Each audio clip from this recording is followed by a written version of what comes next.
নেমে পড়েছেন বহু মানুষ, শয়ে শয়ে মানুষ তারা মাঠে নেমে পড়েছেন। দর্শক আসন থেকে জল ভরা বোতল তারা ছুটতে শুরু করেছিলেন।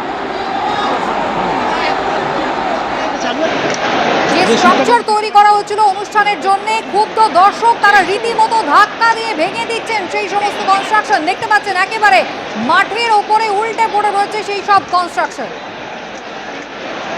দর্শকরা কিন্তু একেবারে মাঠের নিয়ন্ত্রণ নিয়ে নিয়েছেন। গ্যালারি থেকে তারা সোজা নেমে এসেছেন মাঝ মাঠে। আর এই মুহূর্তে শয়ে শয়ে মানুষ, দেখুন গ্যালারি কিন্তু ফাঁকা হয়ে গিয়েছে।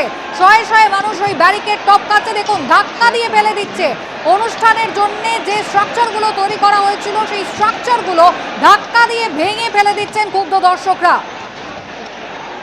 চরম বিশৃঙ্খলা যুবভারতী ক্রীড়াঙ্গন জুড়ে নজিরবিহীন একটা ঘটনা ঘটে গেল আজ, যেখানে মেসিকে দেখার জন্য মানুষজন হাজার হাজার কিলোমিটার দূর থেকে এসেছিলেন। কয়েক মাস আগে থেকে তারা টিকিট কেটেছিলেন, প্রচুর দামে টিকিট তারা কেটেছিলেন, কিন্তু আজকে তারা মেসিকে কেউ এক ঝলক দেখেছেন, কেউ বা সেই সুযোগটুকু পাননি। আর সেই ক্ষোভ একেবারে মাঝ মাঠে আছড়ে দিয়েছেন তারা।